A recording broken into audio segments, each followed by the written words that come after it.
Yes, sir, right then, lads. Welcome back to Cossy's Arsenal podcast. My name is Cossy, back again at 4:45 p.m. Make sure you do subscribe. Make sure you do turn on your notification bells because whenever I'm live, you'll be able to be notified if you turn on the notification bell.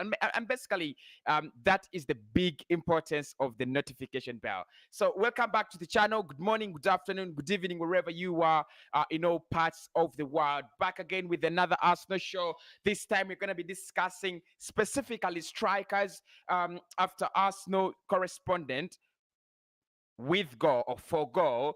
Charles was coming out and confirming that one of the positions Arsenal is definitely going to go for come the summer is going to be the striking position. And of course, there's a lot of talk around strikers. There's a lot of talk when it comes to Arsenal and the January transfer window. When it comes to strikers. But basically, I think in this video we're going to we're going to look at the fact that Arsenal are going to be zeroing down on that position, and also the fact that Arsenal are more willing, to spend the cash on a striker. So the big question now is what kind of striker should we go for? The couple of them. It's been reported that Calvert Lewin is now the priority.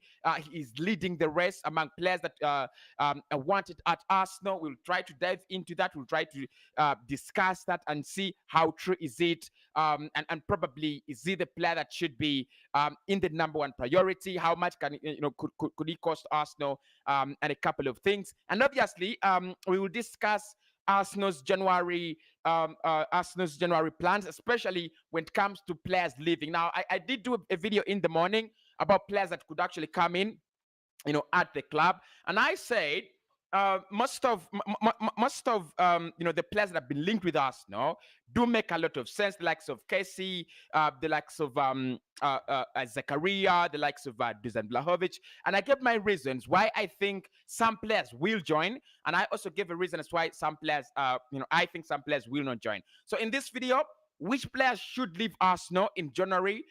Probably, what are we looking at? The likes of Kolasinac, what are they still doing at the club? The likes of Edin Ketia, what are they still doing at the club?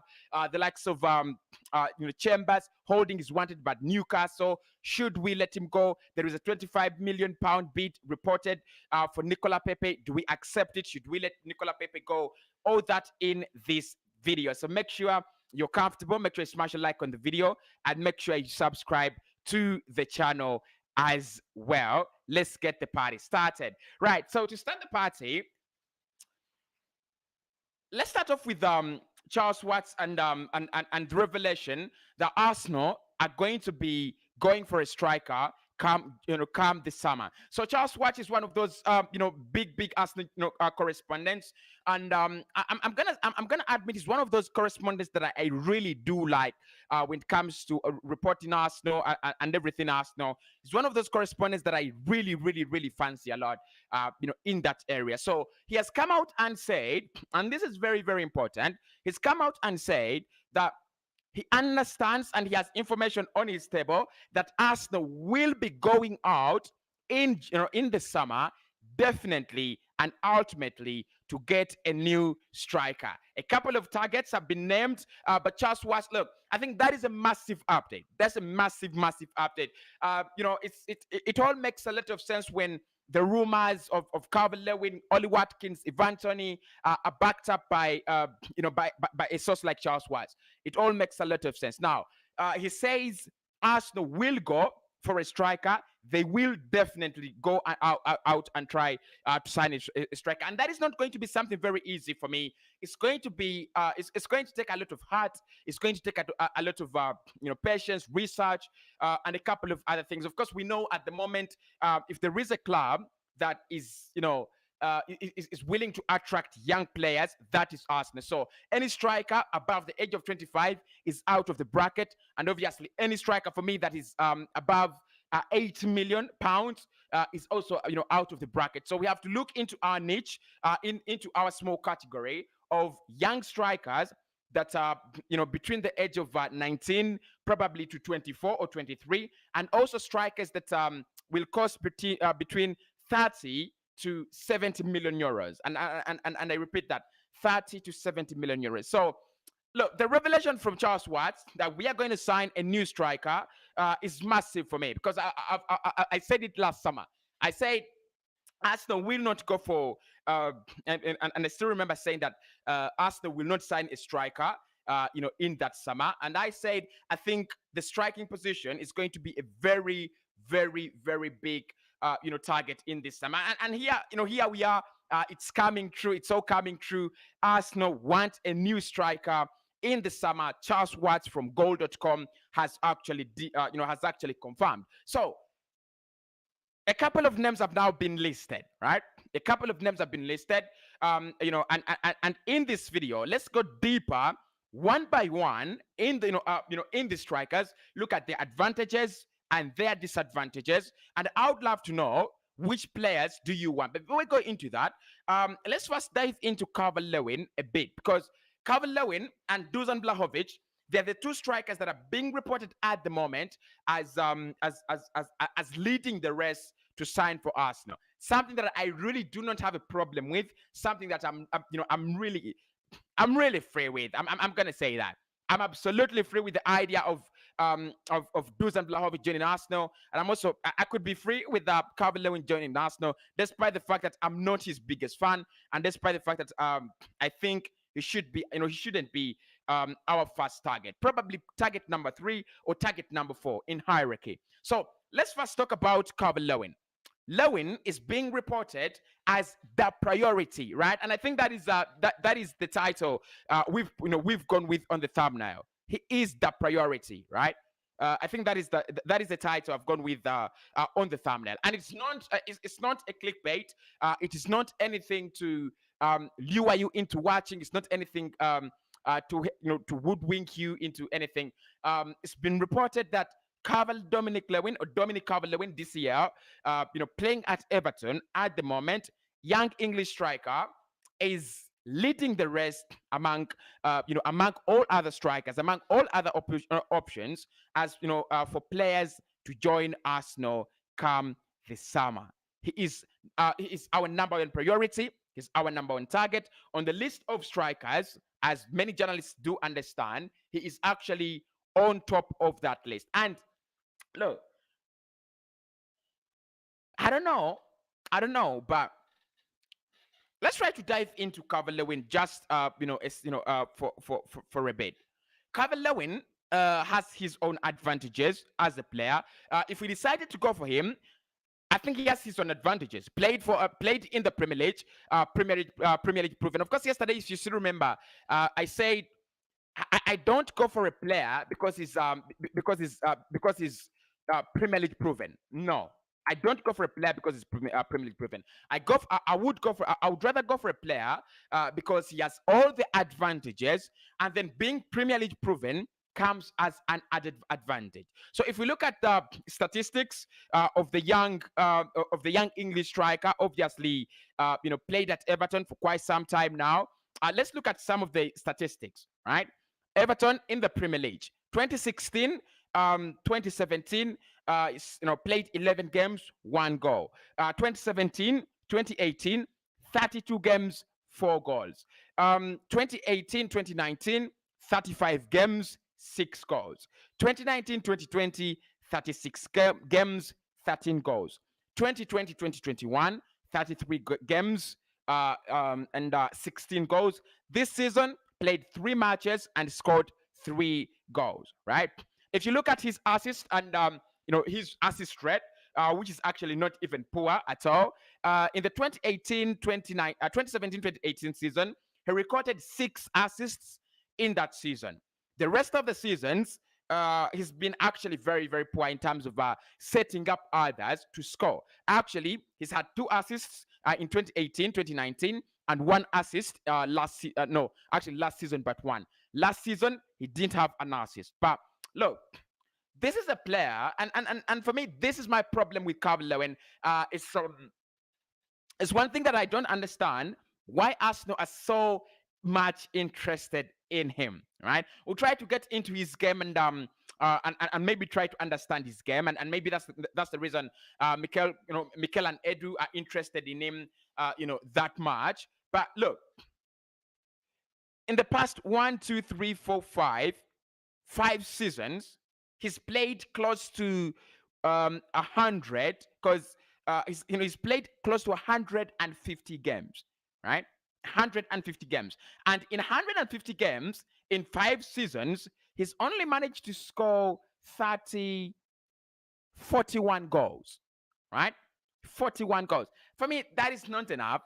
That is absolutely not enough. 41 goals in 150 appearances. Okay, let's put it this way. He's young. He's just coming up, and a couple of things like that.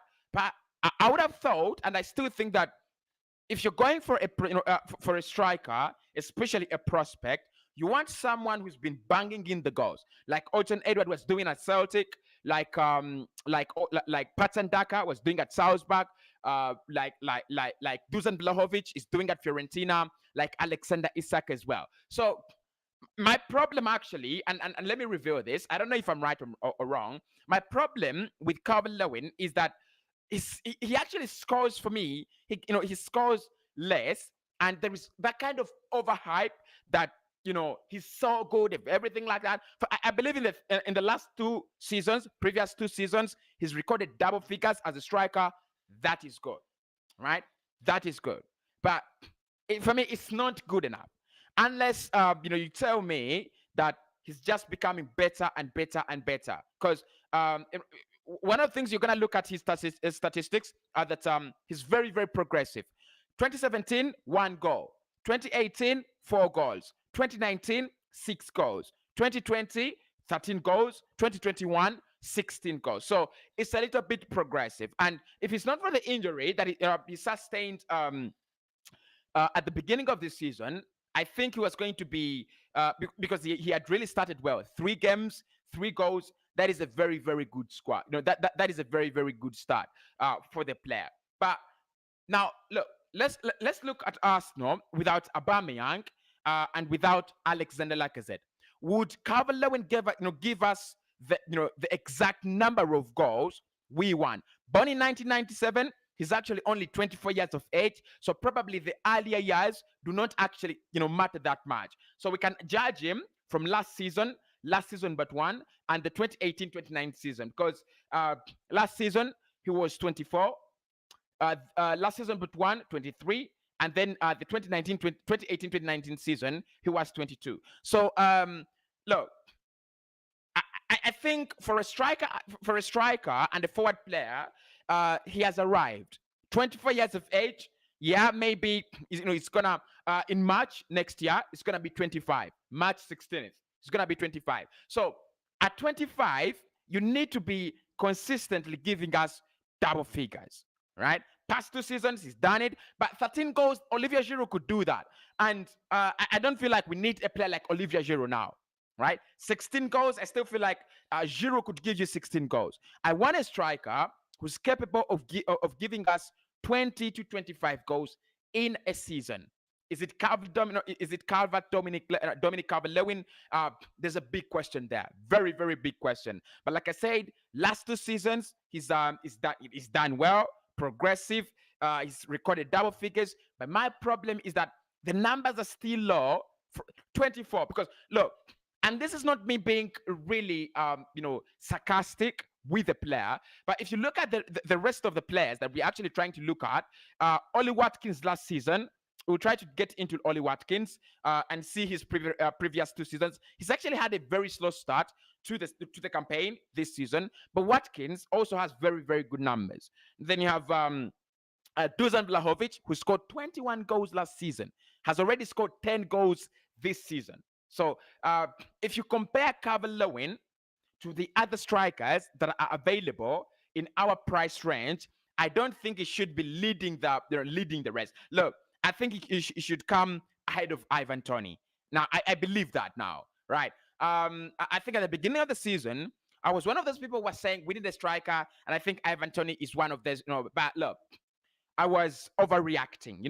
There are those segments you call overreactions, right? I feel like I was a little bit overreacting. The truth is, Calvert Lewin comes ahead of Ivan Toney. Look, Toney is a bully. Toney is a very, very good player as well. But if you look at the numbers of Calvert-Lewin in the Premier League, 16 goals, 13 goals. That is in the last 2 seasons, respectively. You might give him that kind of respect. You might put some respect on his name, and I'm glad to do that. But if we are if we are going to compare him to the rest of the players that we can get in, no, Calvert-Lewin not option one.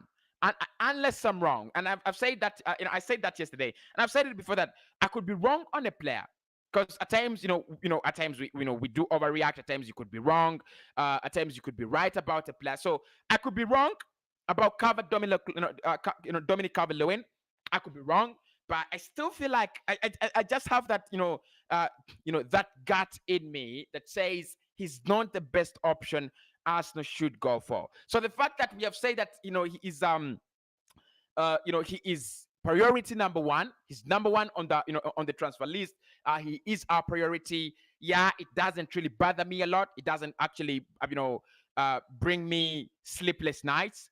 But I'm still thinking our scouting should do better. There are other players out there, right? Like we spotted Dusan. I don't know whether it is our scout or it is just the brilliance of the player that brought him to notice. But I think whoever scouted Dusan Vlahovic did a very, very good job, right? Because for me, a striker that has scored already 10 goals in the season, 10 goals in a season, before in 12 appearances. Actually, it's not yet even 15 games. It is 12 games. Look, the strikers that I know that do that, the likes of Erling Braut Haaland, the likes of who else does that, right? Not so many strikers actually put in such performances. So, however much we might say Italian Serie A is not is not as competitive as the Premier League, and look, that doesn't really take away anything from players playing in the Italian Serie A. It just strengthens them. It just for me, because it's a difficult league, not as competitive probably as the Premier League, but it's a very, very difficult league. So Calvert-Lewin, option one, in terms of Arsenal getting in a striker, I disagree with that. Absolutely, I disagree with that. I think Arsenal need to do better, in terms of scouting. But let's think about it. If we brought him in, right? If we brought him in at Arsenal, would he work well? Would he, would he be that kind of striker that, brings us some kind of balance in the squad? Can he replace Aubameyang? I don't know, because with Aubameyang, we've had we've had some good years with Pierre-Emerick Aubameyang, where he's lifted the club as a player with his clinical finishes. So can Calvert, Can Dominic Calvert-Lewin do that? Can he be that clinical to an extent that he wins you 3 games in a row, 4 games in a row? Yes, he's done it with Everton. So if it is about winning you some games, winning you points as a striker, I think he can do that. But can he be a striker like Romelu Lukaku, a striker that wins you points, that wins you a point when you're going to draw, and wins you wins you a point when you're losing, and wins you 2 points when you're drawing? Can he be that striker? That is where I disagree, and that is where I'm still skeptical about. Right? The rest of the rest of that the rest of that stuff, yeah, he can do it maybe, but can he be that striker that stands out for us? It's not a bad striker, but I'm still very, very skeptical, very, very skeptical.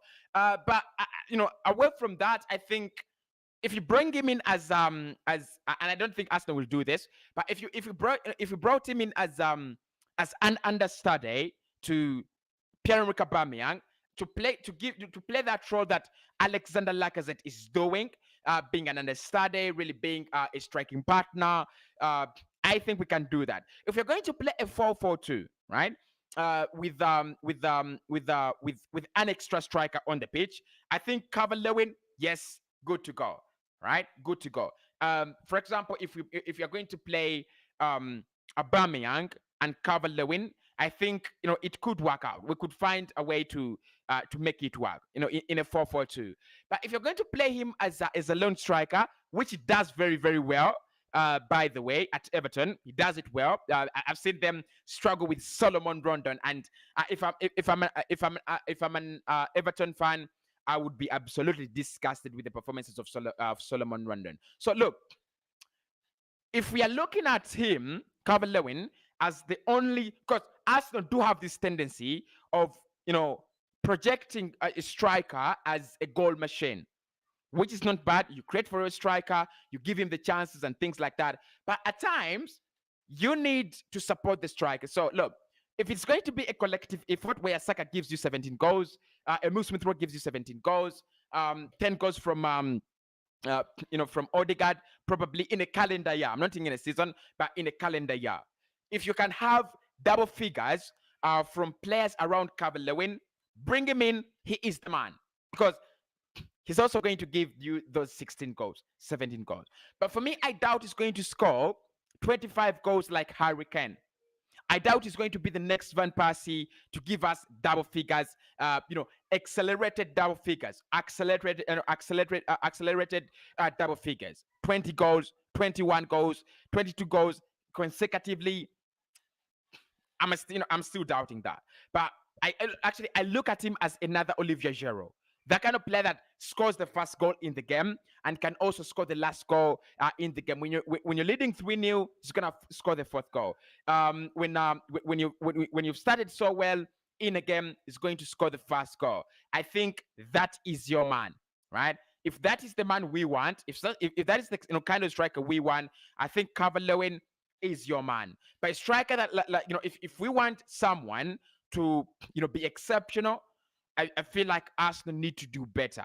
I feel like Arsenal need to do really, really better. But like I said, yes, he's on advantages, played in the Premier League. And also, I think his hold-up play, look, I can never say only disadvantages about a player. His hold-up play is good. Yeah, his hold-up play is good. I think, it's not one of those lazy players. He really, really works hard. You love the way, he moves away from the central point in the box, goes out, tries to look for the ball and maybe create some chances, as well for the team. Look, he has not had any assists last season, but look, he tries. He really tries. So Calvert Lewin, many of you will agree with me that he's not. For me, I don't see him as that kind of prototype. It's going to be blasting, anywhere soon. I see that in Ollie Watkins. I don't know why. I see that in Ollie Watkins. I see that in a couple of players. I don't see him I don't see that in Calvert Lewin. But that doesn't take away anything from the player. It doesn't. He's a good player for Everton. Can he actually play better on a bigger stage? Because when it comes to Arsenal, the ambitions do change. Everton almost share ambitions with Arsenal at the moment.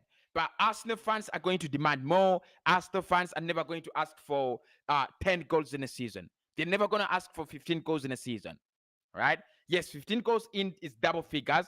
10 goals is double figures. But remember, I wanna tell you this.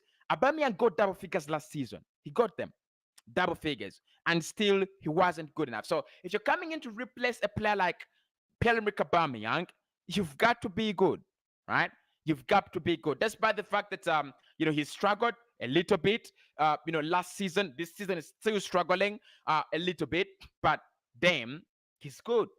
Boy, oh boy, you don't come in with scrappy performances and say you're replacing Pierre-Emerick Aubameyang, right? So you've got to have your form. You've got to have the talent, which I think he has, right? He has. But for me, even at the moment, that is not challenging Harry Kane that much. It makes me a little bit more skeptical. Look, it's not easy to challenge Harry Kane on the English national team at the moment. It's not that easy. The boy is good. The boy has been outstanding. For England, he's been outstanding for Tottenham. He's been scoring almost 20 goals per season for 3 consecutive seasons or 4 consecutive seasons. So it's not that easy to come ahead of him. But I feel like there should be some pressure on Harry Kane from Calvert Lewin. There should be some pressure. And for me, he's the direct rival to Harry Kane's position. Patrick Bamford, not so much. Ollie Watkins, this is only his second season in the Premier League. He was in the Championship with I think that was with Brentford. Then they signed him. Aston Villa signed him, and last season was his first season in the Premier League. Who else? I think the likes of Greenwood are just young. Marcus Rashford is playing on the left. So to challenge Harry Kane on the English national team, I mean, the responsibility lies on the shoulders of Calvert Lewin. Has he done it well? I don't think so. I don't feel like there is that kind of big competition, between any other striker and Harry Kane. And I feel like there should be, honestly, I feel like there should be some decent competition. But look, like I said, he's 24. Right? Next year is 25. You never know. He could bang in 20. He could start banging in 20 goals from 25, 26, 27, 28, 29. Right? Something that I actually do not actually expect to come out of the blue, because it doesn't come like that. It just doesn't come like that. You don't just blow out of the you don't just blow out of the water. No, right? It takes consistency. Look, he's been progressive. He's been consistent. Sorry.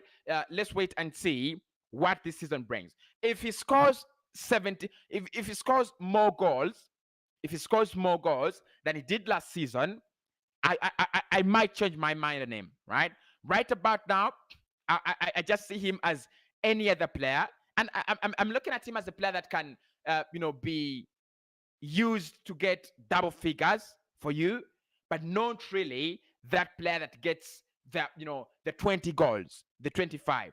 I'm still skeptical, really, really skeptical. But look, if you love Calvert Lewin and he comes at Arsenal and does well, don't give me the smoke, right? Don't give me the smoke. You always know that predictions can come right and predictions could be wrong. We've been wrong about some players. I said this about Tomiyasu, and I said I wasn't really satisfied, but I say I said he could do better, right?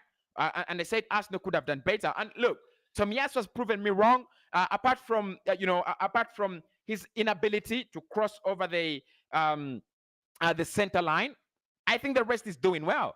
But he needs to come forward more and do his thing, and as a decent fullback, give us more crosses, and give us more balls up front. But apart from that, I think Tomiyasu is doing well. Ramsdale as well is doing well. I thought he was expensive. I thought we were cheated. I thought we were getting in an expensive goalkeeper. I thought it was not smart business. Arsenal thought it was smart business, and 5 games in, the guy had actually around I think 8 games. The boy has not lost a game playing for Arsenal. 8 games in the Premier League, has not lost a game. He's played 1 game, I think, in the Carabao Cup. Those are around 9 games. Has not suffered loss, right? He's not suffered loss. And if you look at the amount of clean sheets, he has kept as a goalkeeper. How many times has he conceded, in Arsenal jersey? How many times in the Arsenal goal? Making superb saves. He's the star now. He's the star. So I was wrong, and I'm really, really happy that I was wrong about Ramsdale. But don't get me wrong, I've been right about some players. The likes of Kolasinac, was right about that one. I was right about I need to get this. The backup goalkeeper we got in Runason, right? I was right about Runason, because for me, a backup goalkeeper for 1.5 million. You're getting a backup goalkeeper from a French Ligue 1 side, and he's not a starter there. Yes, he was recommended by our goalkeeping coach, but I think we made a mess of that. It was an absolute mess. So look, Calvert Lewin, I would be happy if he joins and does well.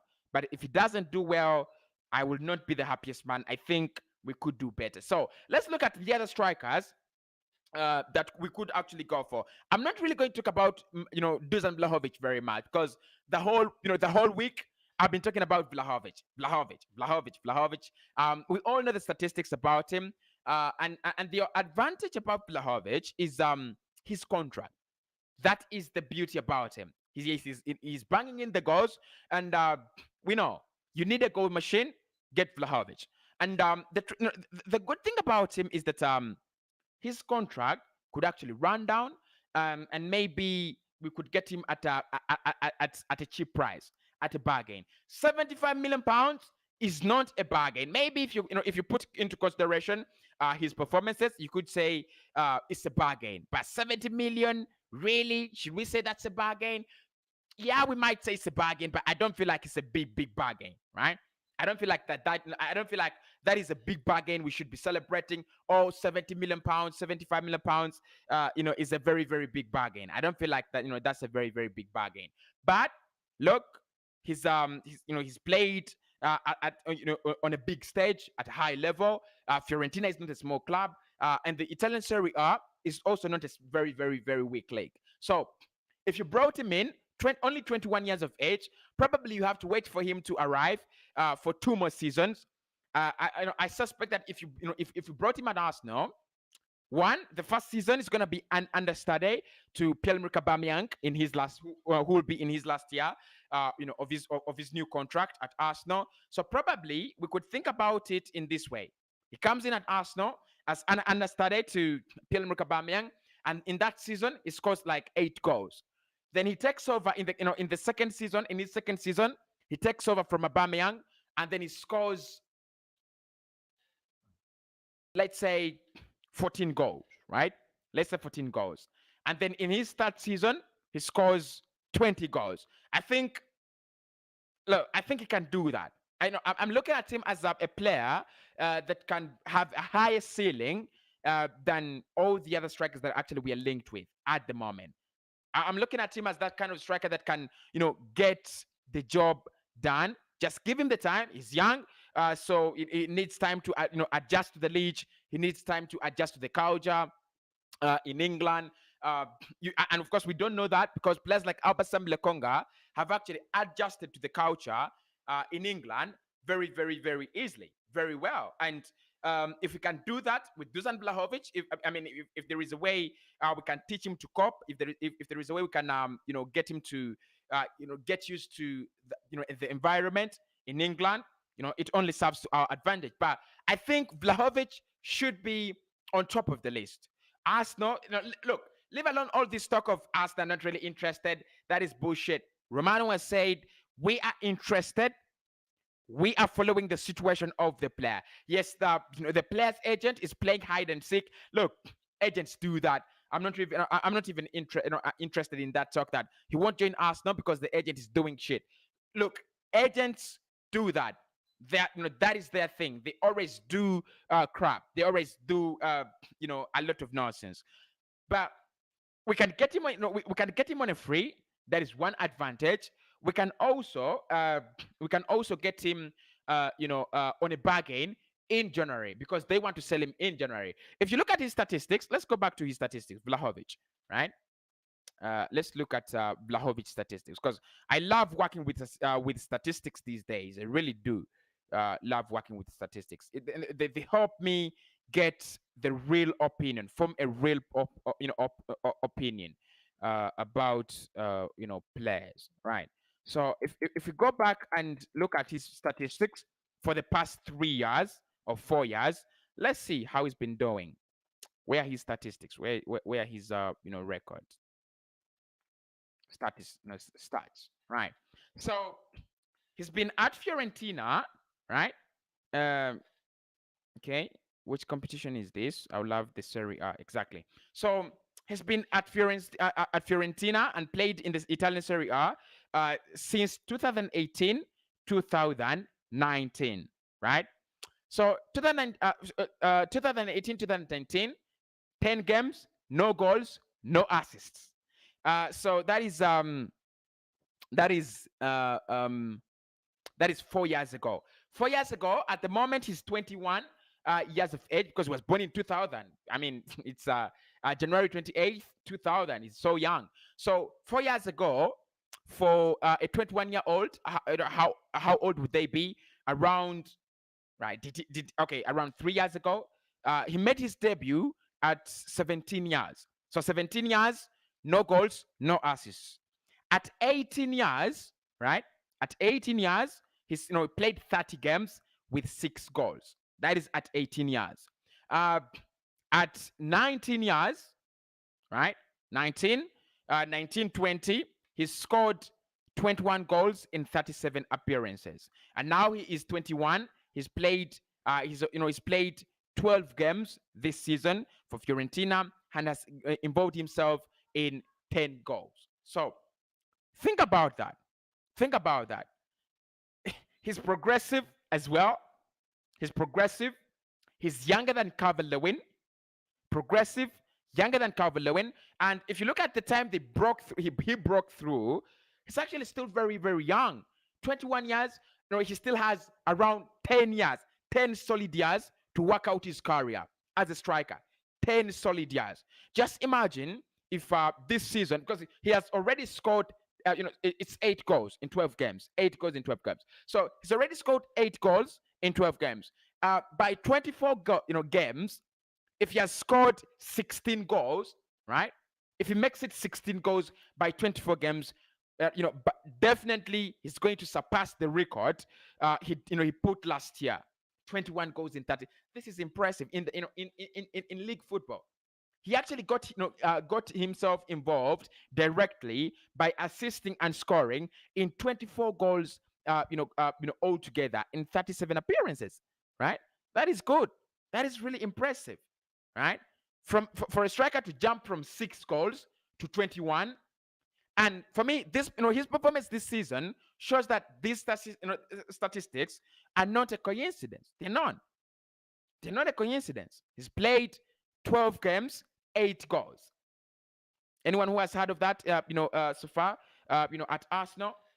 Not really. Not really. So Vlahovic should be number 1. Should be our number 1 target. And the reason is young, higher price ceiling, higher, not higher price ceiling, but higher ceiling in terms of what he could become and what he could offer, and definitely higher resale value. If you want to sell off Dusan Vlahovic, I doubt if you bought him at 60 million, I doubt you're gonna sell him at 20. It's gonna be around if you bought him at 60 and probably he struggles with English football, very good player. You could sell him at probably 55 or 70 or 61 or 60. You could make a small profit, right, if it doesn't work out. But the problem with signing players like Nicola Pepe, and for me, it's the same thing with Calvert Lewin, is 2 seasons in, he'll be 26. Things have not worked out. People will be trying to take him as a by the way, right? As a way of helping you sign him away. So look, Dusan Vlahovic should be number 1. Now, the second one is Luka Jovic. I think both of them come from Serbia, don't they? Right? Both of them come from Serbia. Dusan Vlahovic is a Serbian professional footballer. Yeah. And Luka Jovic is also Serbian. Now, Jovic is in a different kind of league as compared to Vlahovic, because Jovic has already got his breakthrough, right? He's already got his breakthrough. So let us look at Luka Jovic and his statistics. Jovic. There we go. Jovic statistics, right? We're going to look at him at Real Madrid and then at Eintracht Frankfurt. Look, he's not really doing well at Madrid. I'm telling you. But Luka Jovic, when was he born? 1997 still. Right? Just like the same age as Calvert Lewin, born in 1997. At the moment, he is 23 years of age. He's making 24 on the 23rd of December. 2 days to Christmas. 2 days to Christmas, he'll be making 24, right? So what we are looking at the moment is a striker who had a rise and then an exponential fall, right? We are looking at a striker who had a rise, a steady rise, and then an exponential fall. So if you look at his statistics at Eintracht Frankfurt, this is it. 2017-2018, this is in the Bundesliga. 2017-2018, 22 games, 8 goals, right? That was not really what was intended. 2018-2019, 32 games, 17 goals in the German Bundesliga, right? 2020, 2021, 18 games, 4 goals in the Bundesliga. But listen to this. In the Europa League in that year, 2018, 2019, he played 14 games and scored 10 goals, right? So there is some talent in there. There is some talent in there. And his market price is 25 million pounds. So if you compared him to Calvert Lewin, who would go for around 50, in excess of 50 million, and Dusan Vlahovic, who would go for in excess of 60 million, the advantage of Luka Jovic is he's cheap. 25 million, you've got your man. Yeah, 25 million, you've got your man, and you're doing your thing. And maybe that is the advantage that he has over the other players. But the problem with Jovic is that he's actually dropped so much. His standards have dropped so much. This is the extent. In the past 3 years as a striker, at Real Madrid, this is not good. This is not good. He has only scored 2 goals in 3 years. And in those 3 years, he's only managed to play 21 games for Real Madrid. It's not 21. It's actually 26 games for Real Madrid. That means that if you compare the number of games he's played in one calendar year, actually in 3 seasons, they do not give you a full season. The number of games, the number of times he has appeared on the pitch for Real Madrid. So that shows you. He signed for them in 2019, 2020, 17 games, 2 goals. Last season, 2021, 2020 2021, 4 games, no goals, no assists. This season, 5 games, no goals, 1 assist. So he's actually dropped so much, and there's a big scare there. I don't know whether it does scare you as well, but there is a big scare when it comes to Luka Jovic. There's a very, very big scare when it comes to Luka Jovic. And the scare for me is, can he bounce back? That is the question. Can he bounce back? Can we have him bounce back? Look, we've seen a couple of players do get their second chance, and he's young, very, very young, right? Very, very young. So the question is, can he bounce back? Because he's just 24. By the time we sign him in January or in the summer, he'll be 24. Can he actually self-actualize, right? Because he still has a lot of time, around 5 years, to self-actualize. Can he self-actualize? Because the question is, if he has failed to score goals in a league like Spain, with a club like Real Madrid, that you would think will be a little bit creative and has the quality and no longer has the obstruction of Cristiano Ronaldo, can he do it in the Premier League? Can he do it at the club like Arsenal? Right? Of course, we are creative, but not that creative. Of course, we know that we are not that creative. We need to step up our game when it comes to creativity. So, can he do it at a club like Arsenal? Can Luka Jovic actually, sprout? Can he reveal himself at a club like Arsenal? Big, big, big question. So, Luka Jovic, 25 million pounds, attractive. 24 years of age, attractive. Scored only 2 goals in the last 3 years, really not attractive. But there is something I think about Luka Jovic, and I'm gonna say it. It's a little bit stupid, but I don't know if you guys will buy it, right? So let me try to sell my idea. He went out on loan to Frankfurt, right? He was sent back on loan to Frankfurt, and he played there 18 games and scored 4 goals. Because we would have thought that he does well at home. He does well in the German Bundesliga. Because when he went there, I think on his debut, he scored, right? King of Frankfurt, Luka Jovic scores on his debut back on loan. So he scored a goal. And my only scare and my only fear with Jovic is that when he goes back to Frankfurt, he only scores 4 goals in 18 appearances. He should have scored around 8 goals during his spell there, because Frankfurt know him, Frankfurt love him, Frankfurt understand him, Frankfurt treat him as treat him like a king, treat him like the king he feels like. But if he only scored 4 goals in 18 appearances, maybe Arsenal should take a step back. And I now come to agree with Glenn. Maybe we should take a step back when it comes to Jovic.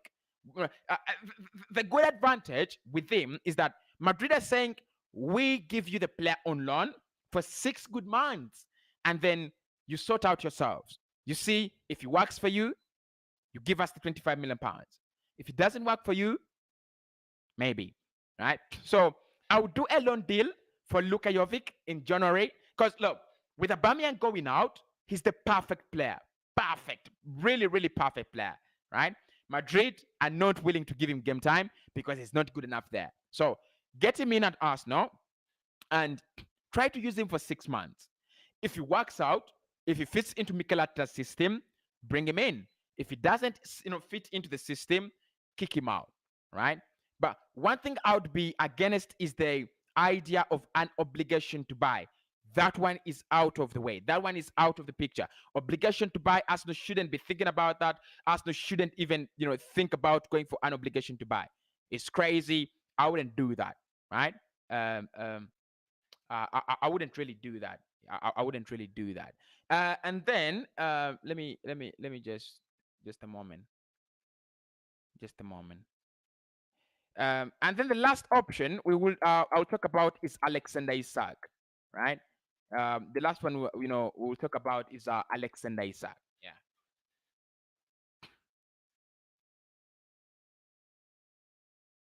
Okay. Right. So Alexander Isak, look, I've said Jovic is one player that I think should be, getting game time at Arsenal, right? Yeah, I've said that. One player that I think should be, getting game time at Arsenal on loan. Try him out. If he fails, love. Because in January, there are not so many strikers that you're going to get on loan. There are not so many decent strikers that you're going to get in January. It's definitely in the summer. Bring him in January. If he works out, we could actually get him on that bargain.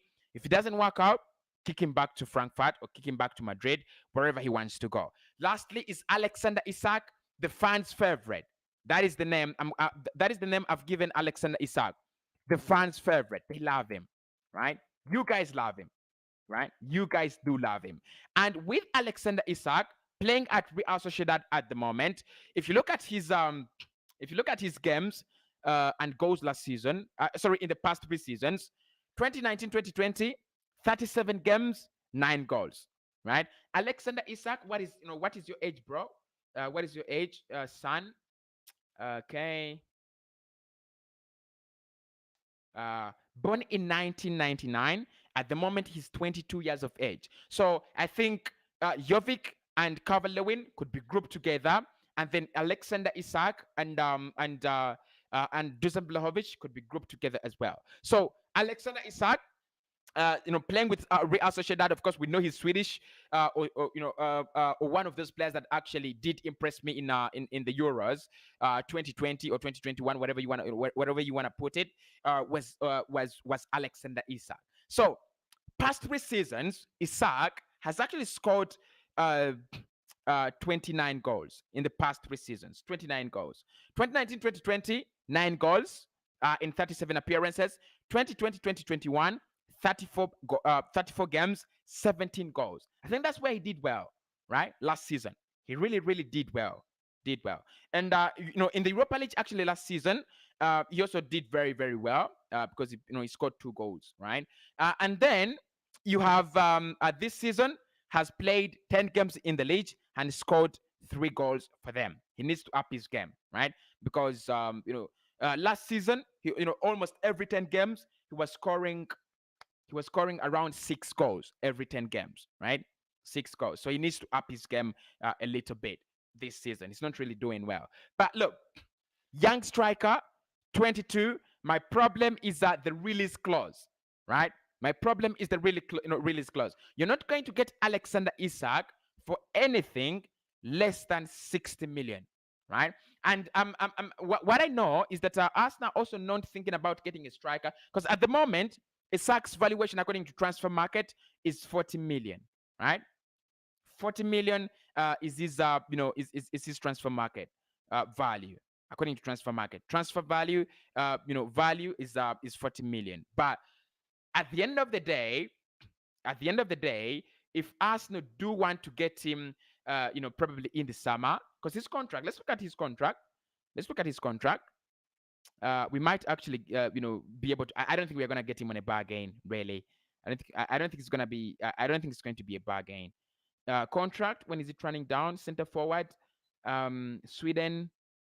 Looking for that information. Contract information. I don't see it here on. I don't see it. But one thing I know, and look, I spoke about it last summer, is he renewed his contract with Real Sociedad. Actually, it was more like a partnership deal between Dortmund and Real Sociedad. And what Real Sociedad did is they bought out the rights of Borussia Dortmund.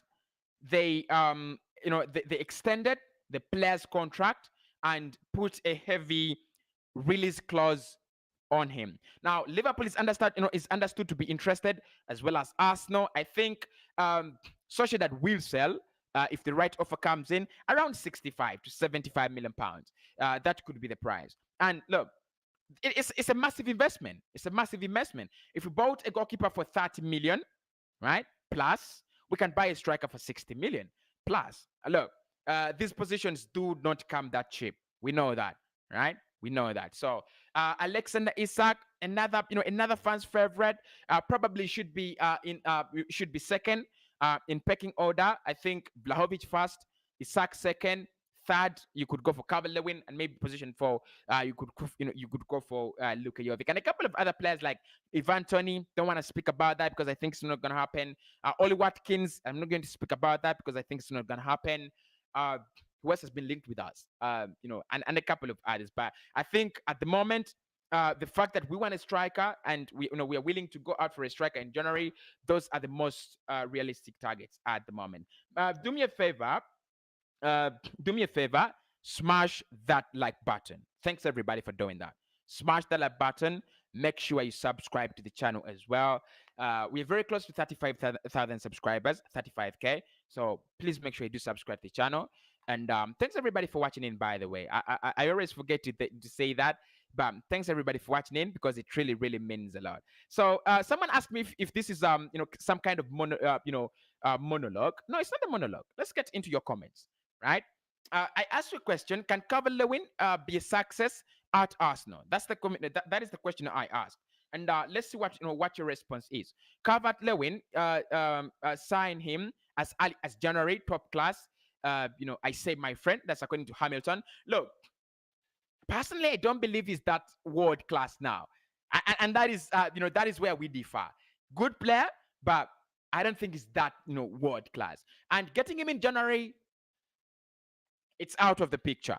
Everton are looking at Arsenal as direct rivals, right? They're looking at us as direct rivals, and to be sincere, we are direct rivals to Everton at the moment. Because if you look at where we're standing on the table, fifth, we've already gathered 20 points. But Everton, where are they? Everton are 11th. They have 15 points. They're looking at us as a club that is only 5 points ahead of them. What does that mean? That means that if we get Calvert Lewin from them in January, they have given their best player, or one of their best players, actually not their best player because I think Richarlison and Doucouré are their best players at the moment. But they can't give you their best striker.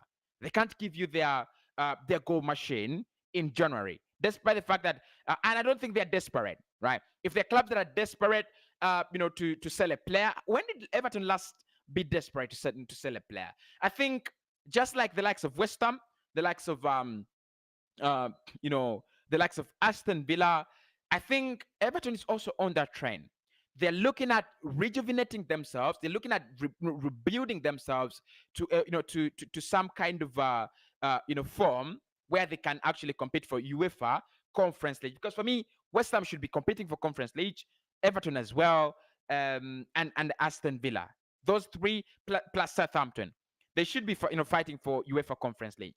That is their league. They need to be there. If there is some small money in the UEFA Conference League, it should be Everton, picking up that money. It should be West Ham picking up picking up that money as well. Jen says Isak is the best. That is Jen's. Ahmed says hi, Cossy. Long time, Ahmed. I hope most of you. I hope most of you do get the notifications back, because I think it's gonna take some time for all of you to get your notifications back. So I hope you get them before January. Okay. Tiago says, "Good afternoon, Cossy." James from Slarion, doing well, James. Jen says, "Casey need to join with cover Lewin." All right. Anu says, "Good afternoon." Good afternoon to you, Anu. Hope you're doing well. Peter Dixon says, "Please send me WhatsApp address." I'm following from Liberia. And Peter says, "Can Edu go for the Napoli striker?" Look, I think you're talking about. Victor Osimhen, right? If you're talking about Victor Osimhen, we're going to have a long discussion about Victor Osimhen in at 9 p.m. Victor Osimhen, Marco Asensio, and Lorenzo Insigne at 9 p.m. Make sure you do tune in for that show. Right? Make sure you tune in for that show. Peter says Arsenal is a great club that needs a prolific striker who can become great and also help us to go back in European games, not Calvert Lewin. Stella says, "Come on, Cossy, Calvert is a good striker and fits in what Arsenal is doing at the moment." Big up, Stella. Jen says, Osimhen, Isak, Blahovic. If you ask me to pick one, I'll go for Osimhen. Yeah, I'll go for Victor Osimhen. I think he's been on the stage a little bit longer, and he's decent. He's decent, really. He's decent. We can't really deny the fact. Cossy, sincerely speaking, we only need quality striker for Arsenal, no striker like Calvert Lewin. That's Anu. And then Eric says Calvert is low level and he's injury prone. That's according to Eric. But if you look at the statistics, actually, he's played a couple of he's played a couple of games consistently, right? If you look at the statistics, he's played a couple of games consistently. Really, he's done that. He's played a couple of games consistently. So I don't think his injuries are a big scare. All right. Abu says Calvert is not the type of striker that we need. All right. And then Stella says, "I disagree with what you guys are saying." Look, this is look at that big word, Arsenal fan show. Arsenal fan show. We share our opinions about what's going around the club. You give us your opinions, we give you ours. You take our opinions, or you disagree with them, and then we debate around that. And that is what makes debates interesting. Because with debates, you give me your point of view, you sell it to me. Actually, I sell mine to you.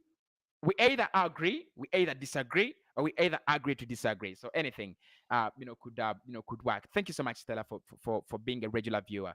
Abu says we need someone like Isak or Vlahovic. Jen says Isak and Casey, should join.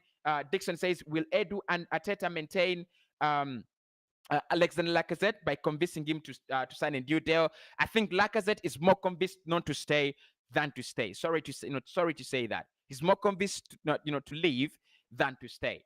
Right. This one, you're also saying that Cossy, I don't think Arsenal need a creative midfielder.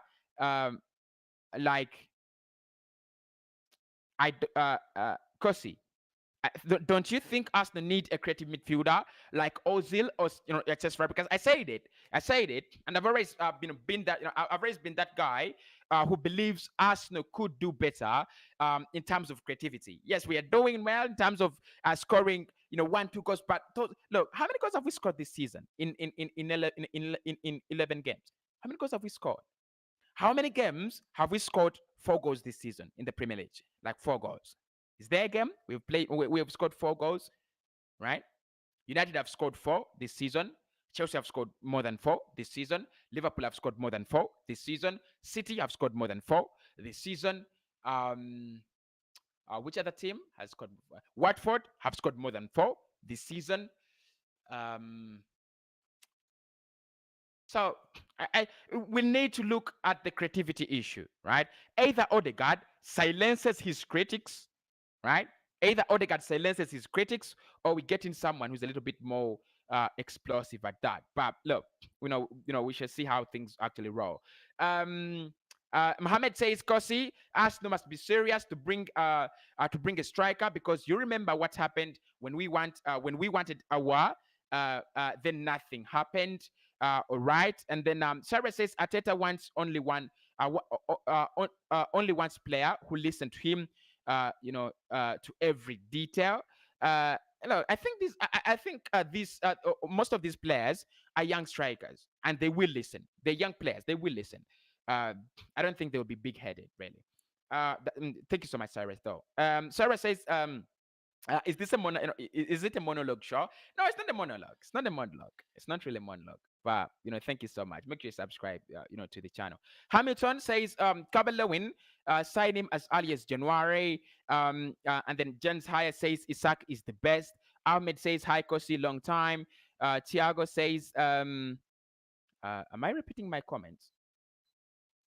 All right, let's get to the most recent. There's so many comments here, but let's get to the most recent. Let's get to the most recent. I think that will actually help us. This one says, okay, we've seen that. We've seen that. Cossy, what about Anthony Martial? That's according to Mohammed. Nah. Not bad. Not a bad player, though. Not really a bad player. Look, I would never write Anthony Martial as one of the poor players, down in history, right? I'll never write him as one of the poor players. But nah, I feel like he's far away from what we need. Very, very far away from what we need. We need a number 9. He doesn't settle well as a number 9, right? He would work well as a false 9, probably. I don't even see him do that well. No, Martial at the moment, if you bring him in as a priority, no. Cossy, Arsenal must be serious. About getting in a striker, and a couple of other comments that you guys have actually thrown in the comment section. So guys, look, I even didn't get time to speak about the new who needs to leave the club, but I think that should be a whole show, right? That should be a whole show. Who needs to leave? Who should we sell? And who should actually stay at the club? Whole show.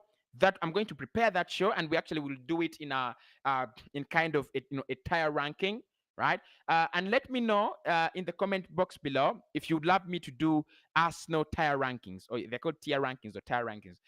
It doesn't matter. If you want me to do tier rankings, ranking the best signings, ranking Arsenal squads, ranking Arsenal best players of all time, if you want us to do that, let me know in the comments below, and I'll be glad to do that, because for me, I really love to respond to you guys, right? I really love to respond to you. I really love it when I can do the content that you love, because I've already said that I want to create content for the first 50,000 subscribers, and actually the next 16,000 subscribers, which will make it 50, are going to be the ceiling. So I'm going to be creating content for the first 50,000 subscribers. The moment we are 50,000, I believe we'll be able to achieve our goals on the podcast, and it will be enough representation. All the new members that will join us after that will be actually creating, will be enjoying the content that we create as the first 50,000 subscribers of the channel. So make sure you subscribe, and make sure you smash the like button. Let me speak to you at 9 p.m.